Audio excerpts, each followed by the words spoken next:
সন্দেশখালীর আন্দোলনে যখন বেশ খানিকটা ব্যাকফুটে শাসক দল, ঠিক তখনই বাজারে এলো একটি ভাইরাল ভিডিও। প্রায় 32 মিনিটের সেই ভিডিওকেই হাতিয়ার বানিয়ে মাঠে নামে তৃণমূল। না জানিয়ে সাদা কাগজে সই করিয়ে মিথ্যে ধর্ষণের মামলা রুজু করার অভিযোগ ওঠে পিয়ালির বিরুদ্ধে। মিনতি মাইতি নামে এক প্রতিবাদী মহিলার অভিযোগের ভিত্তিতে বৃহস্পতিবার সকালে পিয়ালি দাসের বাড়িতে নোটিশ দেয় সন্দেশখালী থানার পুলিশ।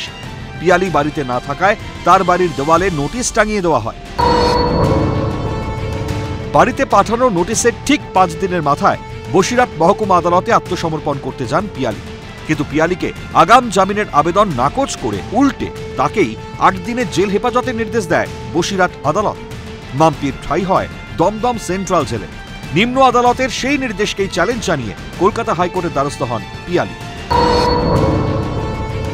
অন্তর্বর্তীকালীন স্থগিতাদেশ চেয়ে বৃহস্পতিবারই হাইকোর্টের বিচারপতি অমৃতা সিনহার এজলাসে ওঠে সেই মামলা শুনে পিয়ালি দাসের পুলিশি হেফাজতের আবেদনের শুনানি নিম্ন আদালতে শনিবার পর্যন্ত স্থগিত রাখার নির্দেশ দেন বিচারপতি অমৃতা সিনহা।